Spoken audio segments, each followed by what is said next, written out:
হাসপাতালে অপারেশন থিয়েটারে রোগীকে অজ্ঞান করতে অ্যানেস্থেসিয়া অ্যান্ড ভেন্টিলেটর মেশিনে ব্যবহৃত হয় ভ্যাপোরাইজার।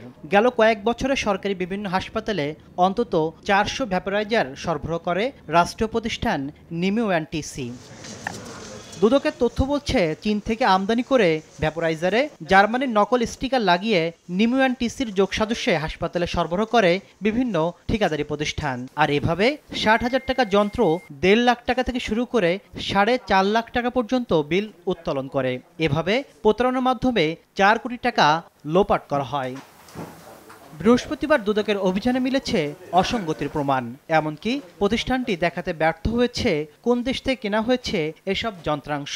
দুর্নীতি এবং অসঙ্গতি হয়েছে এবং এটার সাথে অবশ্যই ঠিকাদারদের যোগসাজশ আসে এবং এই প্রতিষ্ঠানের কিছু ঊর্ধ্বতন কর্মকর্তা যারা ফুল প্রকিউরমেন্ট প্রসেস ছিল তারা এর সাথে আছে বলে আমরা প্রাথমিকভাবে ধারণা করছি।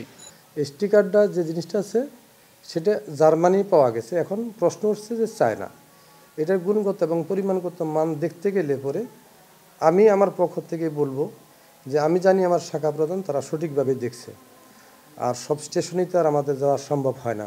এদিন প্রায় 31 কোটি টাকার অবৈধ সম্পদ অর্জনের অভিযোগে সাবেক রেলমন্ত্রী জিল্লুল হাকিম, তার স্ত্রী ও সন্তানদের নামে আলাদা 3টি মামলা করেছে দুদক। অস্বাভাবিক এবং সন্দেহজনক লেনদেন পূর্বক হস্তান্তর, স্থানান্তর এবং রূপান্তর করে শাস্তিযোগ্য অপরাধ করায় তার বিরুদ্ধে দুর্নীতি দমন কমিশন আইন 2004, দুর্নীতি প্রতিরোধ আইন 1947 এবং মানি লন্ডারিং প্রতিরোধ আইন 2012-এর সংশ্লিষ্ট ধারায় মামলা রুজু সিদ্ধান্ত গৃহীত হয়েছে।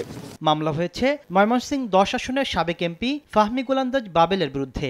বাবেল পরিবারের বিরুদ্ধে 21 কোটি টাকার অবৈধ সম্পদ অর্জনের প্রমাণ পেয়েছে দুদক। তাসলিম তৌহিদ, সময় সংবাদ, ঢাকা।